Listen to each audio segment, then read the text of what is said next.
Hello everyone. Girnar coaching academy या चॅनलवर तुमच्या सर्वांचं स्वागत आहे. या व्हिडिओच्या पार्ट 1 मध्ये आपण ध्वनी म्हणजे काय, ध्वनीचे प्रकार, वारंवारता, ध्वनीचा वेग म्हणजे काय ते बघितलं. तर या व्हिडिओच्या पार्ट 2 मध्ये आपण याचा पुढचा पार्ट बघणार आहोत आणि या टॉपिकवरती एक्झामला कशा प्रकारे प्रश्न विचारले जातात ते देखील बघणार आहोत. तर या व्हिडिओचा पार्ट 1 ज्यांनी कोणी बघितला नसेल त्यांनी या व्हिडिओचा पार्ट 1 नक्की बघा. लिंक डिस्क्रिप्शन बॉक्समध्ये दिलेली आहे. आता आपण ध्वनीचा वेग बघितला. आता या ध्वनी तरंग आणि त्याच्या काही महत्त्वाच्या संकल्पना आपण बघूयात की ध्वनी तरंगाच्या कोणकोणत्या संकल्पना आहेत. तर पहिली आहे तरंग लांबी. त्यालाच इंग्लिशमध्ये काय म्हणतात तर वेव्हलेंथ. आणि तो कसा लिहितो आपण लॅम्बडा या चिन्हाने लिहितो. तर तरंग लांबी म्हणजे काय तर दोन संलग्न तरंगाच्या सारख्याच बिंदूमधील अंतर म्हणजे काय असतं तर ती असते तरंग लांबी. आणि तरंग लांबी आपण कशी लिहितो तर लॅम्बडा या चिन्हाने ती आपण लिहितो किंवा आपण दर्शवतो. लॅम्बडा म्हणजे काय तरंग लांबी.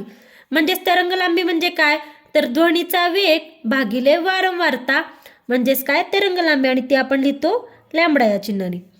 ही झाली आपली पहिली संकल्पना. आता दुसरं बघूया. तरंग लांबी झाला. आता तरंग काल म्हणजे काय, टाइम म्हणजे काय तर एक आंदोलन पूर्ण करण्यासाठी लागणारा काल म्हणजेच असतो तरंग काल. आणि तो आपण कसा लिहितो R=1 डिवायडेड बाय टी. आणि इथं टी म्हणजे काय असतं तर ते असतं टाइम. हा झाला तरंग काल. आता तिसरं बघूयात वारंवारता म्हणजेच काय फ्रिक्वेन्सी. फ्रिक्वेन्सी म्हणजे काय असते तर एका सेकंदात निर्माण होणाऱ्या तरंगांची संख्या. तरंगांची संख्या कधी एका सेकंदात निर्माण होणाऱ्या तरंगांची संख्या म्हणजेच काय असते तर वारंवारता असते. आणि आपल्याला माहिती आहे आपण वारंवारता कशी लिहितो तर वारंवारतेसाठी एकक आहे हर्ट्झ. आणि ते कसं लिहितो HZ या अक्षरामध्ये लिहितो म्हणजे वारंवारतेचं एकक आहे हर्ट्झ.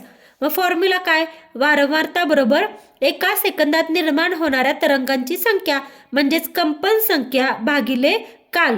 थोडक्यात काल किंवा टाइम म्हणतो आपण म्हणजे काय वारंवारता. ही झाली तिसरी संकल्पना. आता चौथं बघूया. ध्वनीची तीव्रता म्हणजे इंटेन्सिटी ऑफ साऊंड म्हणजे काय तर ध्वनी निर्मिती स्थानापासून दर सेकंदास मिळणारी ध्वनी ऊर्जा म्हणजेच काय असते ध्वनीची तीव्रता इंटेन्सिटी ऑफ साऊंड. ध्वनी तीव्रता 10 पटीने जेव्हा वाढते तेव्हा ध्वनीची पातळी काय होते 10 dB.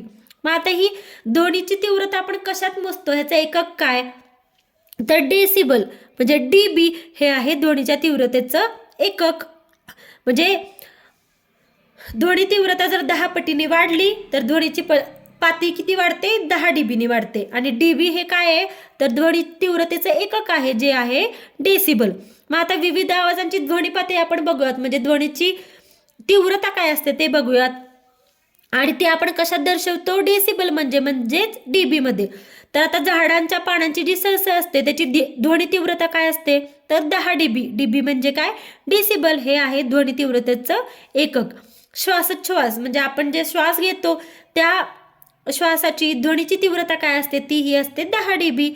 दोघांमधील सामान्य संवाद म्हणजे एकमेकांसोबत जे आपण बोलतो रेग्युलर त्याची तीव्रता किती असते तर ती असते 60 dB. निवासी भाग म्हणजे जे आपण राहतो त्या ठिकाणचा जो निवासी भाग आहे त्याची सरासरी किती असते ध्वनी तीव्रता तर ती असते 55 dB. व्यापारी विभाग ती असते 70 dB. आणि कारखाने असतात मोठमोठे त्याची जास्त असते आणि ती असते 100 dB. ही ध्वनीची तीव्रता आहे म्हणजे इंटेन्सिटी ऑफ साऊंड. आणि ती आपण कशात लिहितो तर डेसिबल या एककामध्ये लिहितो.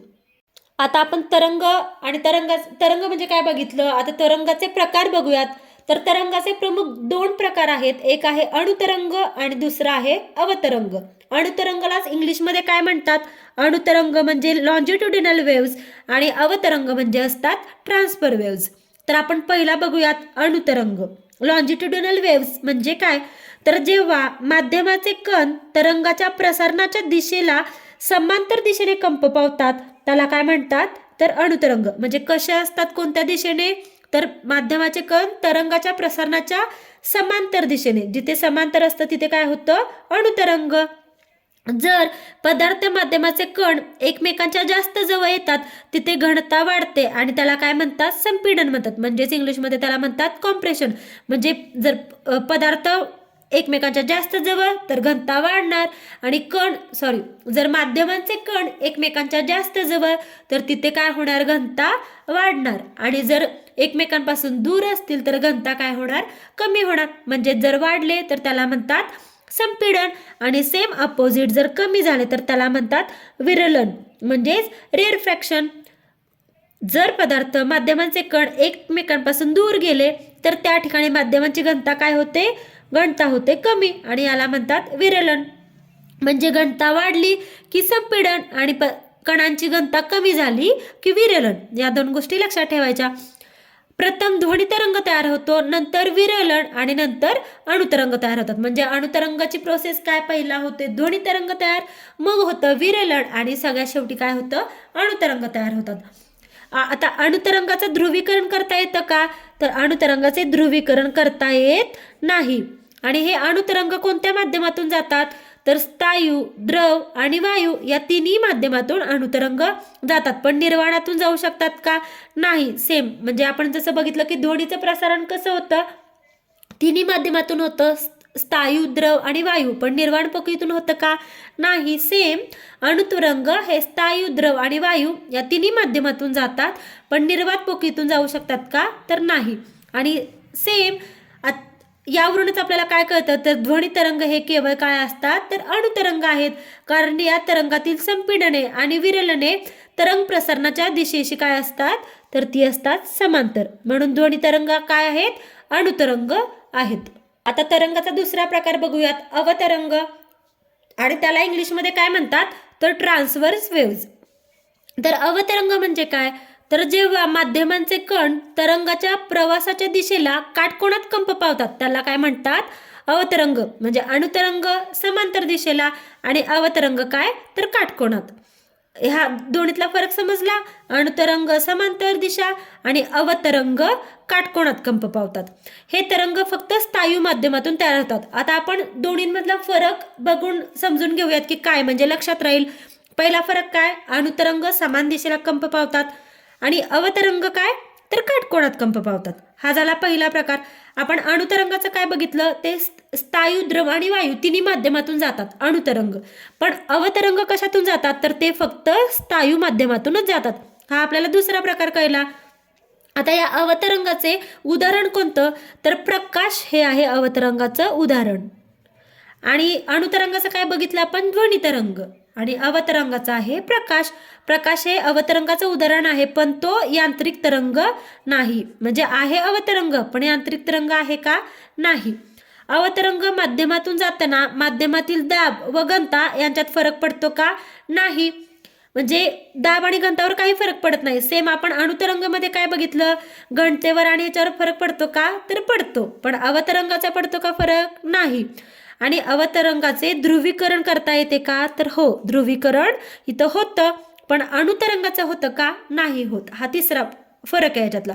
अवतरंगांचं ध्रुवीकरण करता येते पण अणुतरंगाचं ध्रुवीकरण करता येत नाही. आता या ध्वनीच्या रिलेटेडच आपण सोनार पद्धत म्हणजे काय ते बघूयात. तर सोनार पद्धत म्हणजे काय, सोनारचा फुल फॉर्म काय, साऊंड नेव्हिगेशन अँड रेंजिंग म्हणजेच काय, सोनार. आता सोनार म्हणजे काय असतं, कशासाठी त्याचा वापर करतात ते बघूयात. तर पाण्याखालील वस्तूंचे अंतर, दिशा आणि वेग श्रव्यातील ध्वनी तरंगाचा उपयोग करून सोनार मोजलं जातं. म्हणजे कशासाठी, तर अंतर, दिशा आणि वेग मोजण्यासाठी. आणि त्याच्यात कोणत्या ध्वनी तरंगाचा उपयोग केला जातो, तर श्रव्यातीत ध्वनीचा. आणि आपल्याला माहिती आहे श्रव्यातीत ध्वनीमध्ये वारंवारता काय असते, तर श्रव्यातीत ध्वनीची वारंवारता आपण बघितली ती असते 20,000 हर्ट्झपेक्षा जास्त. मग सोनारमध्ये प्रक्षेपण आणि शोधक हे दोन्ही असतात. ते कुठं लावलेले असतात, जहाजावर किंवा बोटीवर लावलेले असतात. मग याचा उपयोग काय, कशासाठी हे सोनार तंत्र वापरतात, तर सोनार तंत्र वापरून समुद्राची आपल्याला खोली काढता येते.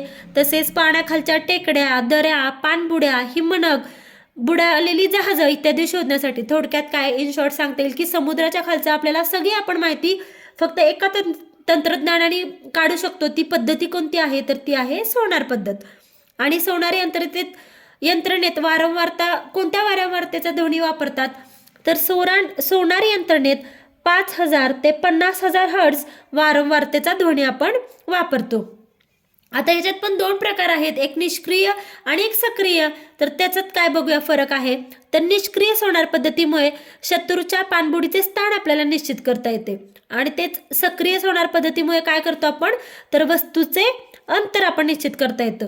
तर आता हे जे अंतर आहे ते अंतर काढण्यासाठी आपण कोणतं एकक वापरतो, तर अंतर काढण्यासाठी फॅदम हे एकक वापरतात. आणि 1 फॅदम इक्वल टू किती असतं, तर 6 फूट. 1 फॅदम म्हणजे 6 फूट असतं. आणि सोनार पद्धतीत कुठला ध्वनी वापरतो, सर्वात महत्त्वाचं आपण बघितलं श्रव्यातीत ध्वनी वापरतात. आणि याचा फुल फॉर्म काय, तर साऊंड नेव्हिगेशन अँड रेंजिंग हा आहे याचा फुल फॉर्म.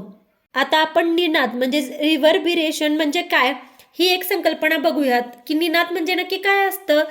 तर इमारतीचं छत किंवा भिंती यावरून ध्वनी तरंगाचा पुन्हा पुन्हा परावर्तन होऊन ध्वनी तरंग एकत्र येऊन सतत जाणवेल असा ध्वनी तयार होतो आणि त्याचा परिणाम ध्वनीचे सातत्य राहण्यात होते, यालाच निनाद असं म्हणतात. म्हणजे काय थोडक्यात, तर एखादी छत व भिंत आणि पुन्हा पुन्हा परावर्तित होतं आणि तो ध्वनी काय होतो, ते सगळे ध्वनी एकत्र येतात. म्हणजे प्रत्येक भिंतीवर असलेला ध्वनी हे सगळे ध्वनी एकत्र येतात आणि तोच आवाज आपल्याला सारखा ऐकू येतो. म्हणजे त्या ध्वनीचं काय राहतं, सातत्य राहतं. याला निनाद असं म्हणतात. मग निनाद कमी करण्यासाठी काय करतात, हा आवाज कमी करण्यासाठी काय करतात, तर सभागृहाचे छत किंवा भिंती सामान्यतः कॉम्प्रेसर फायबर बोर्ड खडबडीत किंवा काळ्या पडद्याने आपण झाकतात. हे आपण बघितलं एक्झाम्पल, हॉल मूवी थिएटर असतं त्याच्यामध्ये ते कसं असतं, खडबडीत असतं किंवा काळ्या पडद्यांनी झाकलेलं असतं. ते सार्वजनिक सभागृह किंवा श्रोत्यांच्या बसण्याची जागा ध्वनीविषयक निकृष्ट करण्याचे कारण म्हणजे काय, तर निनाद. याच्यावरती आयोगाने प्रश्न विचारला होता की सार्वजनिक सभागृह आणि श्रोत्यांच्या बसण्याची जागा ध्वनीविषयक निकृष्ट करण्याचं ... हे कारण आहे आणि पर्याय दिलेलं होतं. तर त्याचं उत्तर काय, तर त्याचं आहे उत्तर निनाद. आणि अजून निनादाचं उदाहरण काय, तर ढगांचा जो आपल्याला गडगडाट ऐकू येतो तो ढगांचा कडकडाट हे आहे निनादाचं उदाहरण. आपण ध्वनी म्हणजे काय, ध्वनीचा वेग, प्रसार, तरंग म्हणजे काय, तरंगाचे प्रकार आणि ध्वनीचे प्रकार कोणते ते बघितलं. तर आता या टॉपिकवरती आयोगाला कशा प्रकारचे प्रश्न विचारले गेले होते याच्या अगोदरच्या परीक्षेला, ते काही प्रश्न आपण बघूयात. तर पहिला प्रश्न काय आहे, तर समुद्राची खोली मोजण्यासाठी ... वापरतात. हा प्रश्न STA 2013ला विचारला होता. आणि आपल्याला पर्याय काय दिलेत, तर पहिला आहे वर्णलेखन तंत्रज्ञान, दुसरा आहे सोनार तंत्रज्ञान, तिसरा आहे निष्कर्षण तंत्रज्ञान आणि अपवर्तनांक मापी. तर आपण आत्ताच बघितलं, तर समुद्र खोली मोजण्यासाठी कोणतं काय वापरतात, तर सोनार यंत्र वापरतात. म्हणजे ऑप्शन नंबर 2 बरोबर आहे, सोनार तंत्रज्ञान. दुसरा प्रश्न बघूया, पुढीलपैकी कोणत्या कारणामुळे ध्वनी निर्मिती होते. हाही प्रश्न PSI ला विचारला होता. ध्वनी निर्मितीसाठी काय लागतं आपण बघितलंय. पर्याय बघूयात आपण, माध्यमातील कणांच्या कंपनामुळे, माध्यमातील कणांच्या घर्षणामुळे, तिसरा आहे माध्यमातील कणांच्या सरळ रेषेतील गतीमुळे आणि चौथा आहे माध्यमातील कणांच्या परिवलन गतीमुळे. तर उत्तर काय बरोबर, ध्वनी निर्मिती कशामुळे होते, तर माध्यमातील कणांच्या कंपनामुळे. ऑप्शन नंबर 1 बरोबर आहे. तिसरा प्रश्न बघूयात, वारंवारतेचे फ्रिक्वेन्सीचे SI युनिट काय, काय आहे वारंवारतेचे एकक, हर्ट्झ. ऑप्शन नंबर 3 बरोबर. हा प्रश्न देखील STI ला विचारला होता. वारंवारतेचे STI एकक काय, तर हर्ट्झ. चौथा प्रश्न बघूया, ध्वनी लहरीच्या म्हणजे साऊंड वेव्हच्या प्रसारणासाठी आणि क्वेश्चन मार्क दिलाय, PSI ला विचारला होता, PSI 2013ला हा प्रश्न. तर ध्वनी लहरीच्या प्रसारणासाठी कशाची आवश्यकता असते, पर्याय आहेत निर्वात पोकळी, दुसरा आहे माध्यमांची आवश्यकता असते, तिसरा ऑप्शन आहे दोन्ही बरोबर आणि चौथा ऑप्शन आहे यापैकी नाही. तर कशाची आवश्यकता असते, ध्वनी लहरीसाठी असते माध्यमांची आवश्यकता. म्हणजे ऑप्शन नंबर 2 बरोबर आहे. ध्वनी लहरी या निर्वाण पोकळीतून जाऊ शकतात का, त्याचा प्रसार होऊ शकतो का, तर नाही, त्यांना माध्यमांची आवश्यकता असते. स्थायू, द्रव, वायू या तिन्ही माध्यमातून ध्वनी लहरी प्रवास करतात. प्रसारण होतं सर्वात जास्त होतं ते स्थायू माध्यमात आणि सर्वात कमी होतं वायू माध्यमात. म्हणजे आपलं उत्तर काय, ध्वनी लहरीच्या प्रसारणासाठी कशाची आवश्यकता असते, तर माध्यमांची. Option number 2. आता पाचवा प्रश्न बघूयात, सार्वजनिक सभागृहात किंवा प्रेक्षागृहात ध्वनीविषयक दर्जा हा निकृष्ट ठरण्याचे कारण काय. हा असिस्टंट 2015ला प्रश्न विचारला होता. ऑप्शन काय आहेत, पहिला आहे आंतरपरावर्तन, दुसरा आहे सस्पंदन, तिसरा आहे निनाद आणि चौथा आहे स्पंदन. तर आपण बघितले सार्वजनिक सभागृहात किंवा प्रेक्षागृहात ध्वनीचा विषयक दर्जा हा कशावरती ठरतो, ही जी कन्सेप्ट आहे ते काय आहे, तर ते आहे निनाद. म्हणजे ऑप्शन नंबर 3 बरोबर. ह्याचं उत्तर काय, तर Ninad. Thank you for watching. Please व्हिडिओला लाईक करा, शेअर करा, कमेंट करा आणि चॅनलला सबस्क्राईब करायला विसरू नका. आणि अशा प्रकारचे कोणत्या टॉपिकवरचे व्हिडिओ तुम्हाला पाहायला आवडतील ते कमेंट करून नक्की सांगा.